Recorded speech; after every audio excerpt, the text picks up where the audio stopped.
tenant. Ang question lang po yung tungkol sa dolyar na account at yun na nga po yung na-issue on TRO. Kaya wala pong usapin sa legalidad nung yung pag-issue ng kagalang-galang ng Senado ng subpoena duces tecum dahil sapat po at tama po yung basehan. Salamat po, Ginoong Pangulo. Salamat. The defense?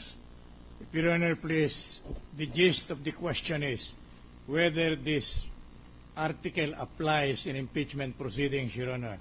My answer is yes, and definitely yes. This is part of the due process right of an accused or an impeached public official in connection with the charges leveled against him.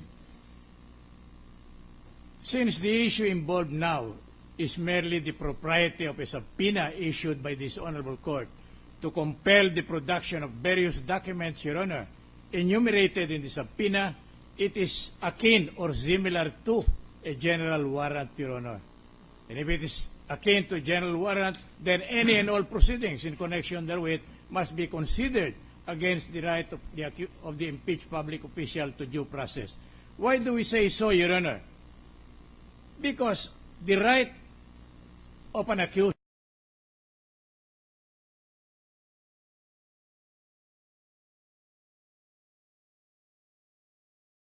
Your Honor, but also in cases that are accused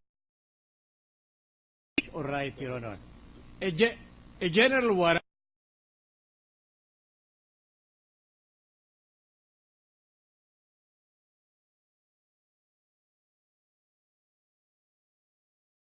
is a leeway for an abuse on the public officer exercising the right to enforce any obligation on the part of the respondent to an abuse of the authority, Your Honor.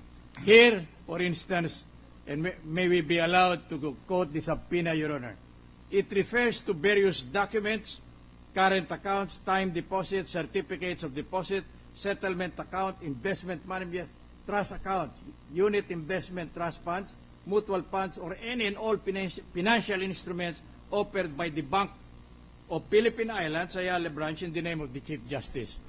If this is in the form of a warrant, Your Honor, there could be no question, and we feel that it is beyond contradiction that this will be a general warrant. Why? Because there are no specifications, Your Honor. They can immediately cease or ask the production of any of these documents, Your Honor. If that is so, then the right of the impeached public official to due process is violated. And if it is violated, therefore the entirety of the proceedings relative to the production of these documents must be against the constitutional right of the accused to due process, Your Honor. If the right of the impeached public official to due process is violated or infringed, Your Honor, then there is abundant jurisprudence to the effect that the entirety of the proceedings relative thereto is a nullity, and therefore, in order to save or to give impetus or enforcement to the right of an accused to due process, this must be circumscribed. The matter of subpoena, Your Honor, must comply with the rules on search warrant, Your Honor. Must be specific, it must be determinative, and it must refer to a particular account, not merely a search warrant that can be utilized by a public officer in abusing the rights of an accused and in violation of his right to due process, Your Honor. That is our humble submission. Whether it applies, our answer is yes, because the Constitution is very clear, Your Honor. If there is a violation of this right, Your Honor, it says, any evidence obtained in violation of this or preceding section shall be inadmissible for any purpose in any proceeding, impeachment proceeding notwithstanding. That's our humble submission, Your Honor. Thank you. Pwede po kami ng 1 minute na thank you. I'll just the gentleman from Cavite. Thank you, Mr. President. If I may add to the confusion, may mga jurisprudence. Sayang naman po kung hindi ko magagamit itong legal research ng aking staff. Tama po yon, inviolable sa under our Constitution yung pagiging secure ng mga tao, mga private citizens. Pero may mga jurisprudence po na nakalahad dito. Ang sinasabi po rito, kung walang intervention ng Estado at isang pribadong individual.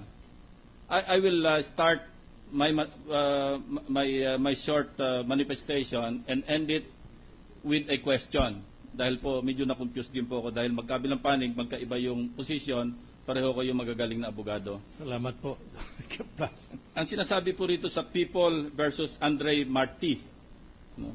GR number 81561, January 18, 1991.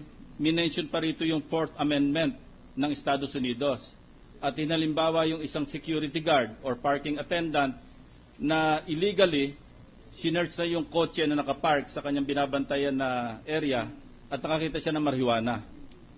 Nung ito'y dinala sa korte, ang sinabi ng korte, admissible ito dahil walang intervention ng Estado at walang tulong ang poder ng gobyerno ng pamahalaan. So ito po'y pinayagan. Ang tanong ko po dito sa issue at hand, may tuturing ba nating itong ating mga public prosecutors na mga congressmen, ito ba'y may tuturing natin na mga ginawa na nila ito bilang pribadong individual o sila'y gumamit ng power, ng poder ng Estado o bali sa kanilang pagiging congressmen, mga kongresista, sila ba'y natulungan ng otoridad ng ating pamahalaan? Yun lang po ang aking tanong para maliwanagan ng aking isip. Pero hindi po absolute yung sa inyo pong dalawa. Alam ko pong hindi absolute yung sinasabing inviolable yung pagiging secure ng isang mamamayan laban sa mga illegal searches and seizures. Dahil alam naman natin pagka plain view, halimbawa po, at pagtapos ito'y search of a motor vehicle at yung customs enforcement, hindi po nasusunod yung warrants or search warrants. So yun lang po ang gusto ko maliwanagan bilang non-lawyer dahil sa aking pagbabasa rin mukhang may konting confusion. Salamat po. Kung gusto ng mga abogado ng magkabilang panig na sagutin yung tanong ng ating kagalang-galang na senador ng Cavite, Senator Panfilo Lacson, ay open ang hukuman na ito na dinigin ang sagot ng magkabilang panig. If we will be given the opportunity, Your Honor, we will do so. Kung ipagpahintulot po ninyo, Ginoong Pangulo. Ang prosecution. Opo, doon po sa sinabi ni kagalang-galang Senador Lacson, conforme po kami doon, yung mga warrantless searches po yon.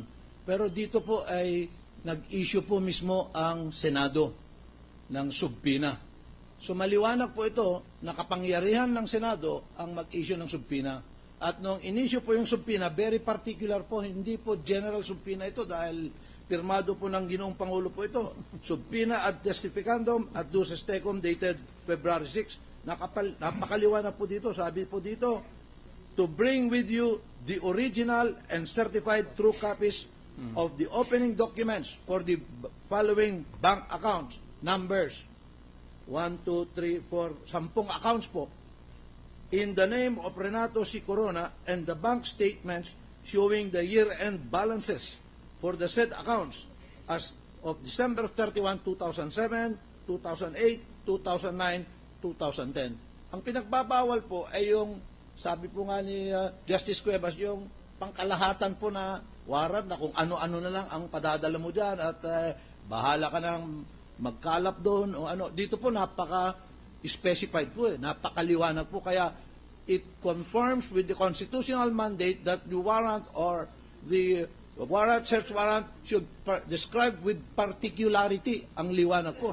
Napakaliwanag po. At isa pa po, nung na-issue po itong warrant, meron naman pong remedyo yung kabila na pinakwas sana ito kung mali yung subpina po. Kung talagang ang sa tingin nila, labag ito sa saligang batas, dapat pinakwas po nila yung subpina. Hindi po tumahimik po sila. At sa katotohanan po, krinos-examine pa nila yung witness, pati yung mga dokumento. Nandito po sila.